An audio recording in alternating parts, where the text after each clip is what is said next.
আওয়ামী লীগের পরিচয় মুছে দিতে চাইলে এইভাবে মুছে দেওয়া যায়? পারবে নাকি আসলে? আমরা যারা গণ অভ্যুত্থান করলাম, আমরা ওদের চেয়েও খারাপ হয়ে গেলাম, তখন মানুষই ওদেরকে নিয়ে আসবে। শেখ হাসিনা ওই একই প্রক্রিয়ায় মিছিল করবে, ফুলের মালা নেবে, যে কোনো একটা দল ক্ষমতায় থাকবে ফুল টার্ম, এর পরের টার্মে আওয়ামী লীগ পূর্ণ শক্তি নিয়ে আসবে।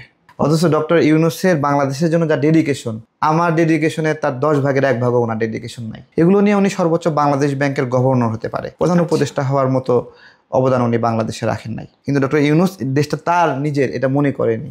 এটা মনে করলে উনি এই অন্যায় সুবিধাগুলো নিত না। আর ডক্টর ইউনূস ছিলেন মানে একটা চান্সের অপেক্ষায় ছিলেন, যে বাংলাদেশে কোনো আনরেস্ট সিচুয়েশন হলেই সেই আনরেস্ট সিচুয়েশনের সুযোগ নিয়ে উনি তত্ত্বাবধায়ক সরকারের প্রধান হবেন। ওরা কোনো পতনে কোনো অবদান রাখে নাই, ঠিক আছে? পতনটা আমরাই করাইছি। আওয়ামী লীগের কার্যক্রম নিষিদ্ধ করার কারণে আওয়ামী লীগের ইসিতে নিবন্ধন হয়নি বা স্থগিত আছে এই মুহূর্তে, তো এই ব্যাপারে আপনার কি মতামত আছে? আওয়ামী লীগ নিষিদ্ধ হওয়ার ফলে আপনার যেটা হচ্ছে, বিভিন্ন দলগুলো তৎপরতা দেখাচ্ছে আওয়ামী লীগের নেতাকর্মীদেরকে তাদের দলে নেওয়ার জন্য, তাদের অর্থনৈতিক সহ অনেক বিষয়গুলো। আওয়ামী লীগ নিষিদ্ধ হবে কি হবে না, এটার চেয়ে আমি এই যে আওয়ামী লীগের লোকগুলোকে বিভিন্ন দলে নিচ্ছে, এটা আমি পছন্দ করি না। এটা যেটা হয়, আওয়ামী লীগের একটা নেতা একটা দলে, নতুন একটা দলে গেলে ও তো আওয়ামী লীগ ত্যাগের কারণে এতদিন ফাংশন করতে পারে নাই, কিন্তু ও যখন নতুন একটা দলে যাচ্ছে না, তখন ওর দ্বারা ওর এলাকার মানুষ আবার নিপীড়িত হচ্ছে। কারা যাচ্ছে? এনসিপির সেন্ট্রাল কমিটিতেই একজন ক্যাডার আছে আওয়ামী লীগ, নাম কি? নাম ভুলে গেছি আমি। তো আমি এটা চাই না কখনো, হ্যাঁ, যে আওয়ামী লীগের নেতাকর্মীরা তারা আওয়ামী লীগ পরিচয়েই থাকুক। আর আওয়ামী লীগের পরিচয় মুছে দিতে চাইলে এইভাবে মুছে দেওয়া যায়? পারবে নাকি আসলে? ধরেন জামাতে ইসলাম 1971-এর কারণে প্রশ্নবিদ্ধ, তারা তো এই বাংলাদেশে সোশ্যালাইজ হয়নি? তো আওয়ামী লীগ সোশ্যালাইজ হবে না? তাহলে কি নিষিদ্ধ বা যেটা বলা হয় স্থগিত, এটাকে আপনি সাপোর্ট করছেন? সাময়িক একটা উত্তেজনা উঠছিল, এখন করে ফেলছে, আস্তে আস্তে ঠান্ডা হচ্ছে আবার, ঠিক আছে? কবে নাগাদ আবার আওয়ামী লীগ তাহলে সক্রিয় রাজনীতি করতে পারবে? এমনিতে রাজনীতির কার্যক্রম এখনই শুরু করছে, তারা ফাংশন করছে, হ্যাঁ করছে, মিছিল দিচ্ছে বিভিন্ন জায়গায়, এই যে ঝটিকা মিছিল দিচ্ছে, হ্যাঁ এইভাবেই তো জামাতও তো ফজর নামাজের পরে মিছিল দিছে, দেয়নি? আচ্ছা, ফজর নামাজ পড়ে মিছিল দিছে, সবাই ঘুম ভাঙার আগে মিছিল শেষ। তো এরকম ভাবেই আপাতত ওদের কাজ চলবে। তারপরে যখন দেখবে যে আমরা যারা গণ অভ্যুত্থান করলাম, আমরা ওদের চেয়েও খারাপ হয়ে গেলাম, তখন মানুষই ওদেরকে নিয়ে আসবে। আচ্ছা, সেটা কবে নাগাদ আবার সক্রিয় হতে পারে বলে আমি অনুমান করছি? এক টার্ম যে কোনো একটা দল ক্ষমতায় থাকবে ফুল টার্ম, এর পরের টার্মে আওয়ামী লীগ পূর্ণ শক্তি নিয়ে আসবে।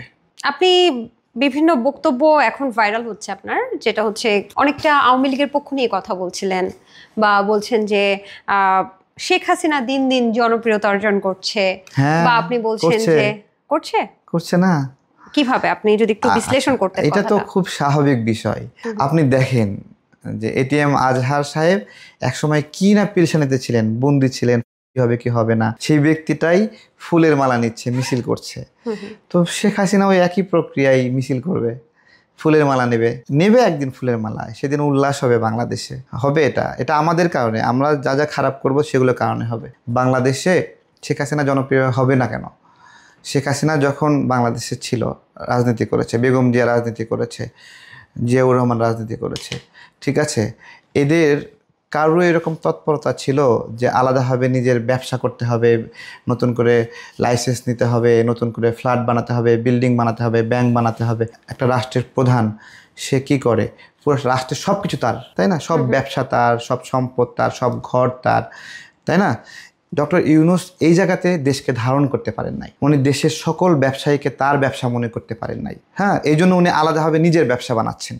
উনি যদি সত্যিকার অর্থে দেশকে ধারণ করতেন, তাহলে উনি আলাদাভাবে নিজের জন্য একটা আদম ব্যবসায়ী লাইসেন্স নিতেন না, নিজের জন্য ওই যে 29 সাল পর্যন্ত কর মওকুফ করতেন না। এটা বেগম জিয়া কখনো করার সাহস করেনি, বা তাদের রুচিতে হয়নি। তারা মনে করেছে দেশটা তারই, কিন্তু ডক্টর ইউনূস দেশটা তার নিজের, এটা মনে করেনি। এটা মনে করলে উনি এই অন্যায় সুবিধাগুলো নিত না। ওনার আলাদাভাবে একটা বিশ্ববিদ্যালয় কেন দরকার? আমার ঢাকা বিশ্ববিদ্যালয়কে উনি উন্নত করবে, আমার ঢাকার ভিতরে আর একটা বিশ্ববিদ্যালয় বানাবে, এগুলো ওনার কাজ। উনি রাষ্ট্রের যাকে কিছু করবে রাষ্ট্রের জন্য করবে। উনি রাষ্ট্রের সম্পদ এখনো হতে পারেননি বলে আলাদাভাবে নিজের সম্পদ বানানোর ধান্দা ফিকির করছেন। আর এই জন্যই শেখ হাসিনা জনপ্রিয় হচ্ছে। এই জনপ্রিয়তা কি আসলে আপনি কিভাবে দেখছেন? সেটা কি ভালো মানে আমি বাংলাদেশের দেখি, জন্য নাকি দেখা না দেখার কারণ নাই, মানুষের পাবলিক পারসেপশনে এগুলো খুব আঘাত করে। যারা ডক্টর ইউনূস স্যারকে ভালোবাসে তারা সংঘবদ্ধভাবে কমেন্ট করছে, সে জনমত তৈরি করছে। আবার গ্রামীণের কিস্তি কালেকশনের লোকগুলো আছে, ওরা মনে করতেছে ডক্টর ইউনূসের হাত শক্তিশালী করো, এই জন্য ওরা আসে একবার ঝাঁক বেঁধে আমাকে করতেছে, কমেন্টে দখল করে নিচ্ছে। ঠিক আছে, তো এইরকম কি একটা ধরনের কমেন্ট করে আপনাকে? মানে অনেক কি দেখেন বাজে বাজে আপনি? কমেন্ট আপনি কি করছে, দেখেন? দালাল বলছে, এই বলছে ওই বলছে, যে ডক্টর ইউনূসের সমালোচনা করলে সে দালাল। কার দালাল?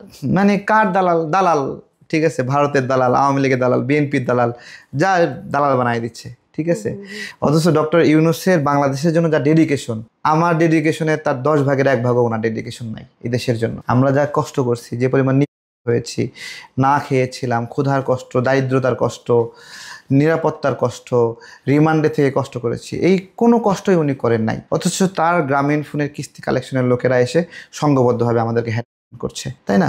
ডক্টর ইউনূসের যা বাংলাদেশের জন্য অবদান, সেটা তো ব্যাংকিং সেক্টরে, তাই না? এর বাইরে তো উনি কোনো অবদান রাখেননি। কোনো বন্যা দুর্যোগ কবলিত হয়েছে, সেখানে গিয়ে ওনার কোনো ব্যবস্থাপনা ছিল? কোনো ত্রাণ ম্যানেজমেন্ট, রিলিফ ম্যানেজমেন্টের কোনো কাজ ছিল? কোনো ভূমিকম্প হয়েছে, উনি কোনো কাজ করতে গেছে? ওনার কোনো টিম গেছে? যায়নি। ওনার এগুলো ফাংশন ছিল না, শুধুই ব্যাংকিং সেক্টরে কিছু পলিসি ডেভেলপ করা, এটা এগুলো নিয়ে উনি সর্বোচ্চ বাংলাদেশ ব্যাংকের গভর্নর হতে পারে। প্রধান উপদেষ্টা হওয়ার মতো অবদান উনি বাংলাদেশে রাখেন নাই। অনেকে বলেন যে প্রধান উপদেষ্টা তো আসলে নিজে দাবি করেননি যে এই ক্ষমতাটা আমাকে দাও বা আমি এই ক্ষমতাটা নিতে চাই। ওনাকে গণ অভ্যুত্থানের পর নিয়ে আসা হয়েছে এবং ক্ষমতা হস্তান্তর করা হয়েছে।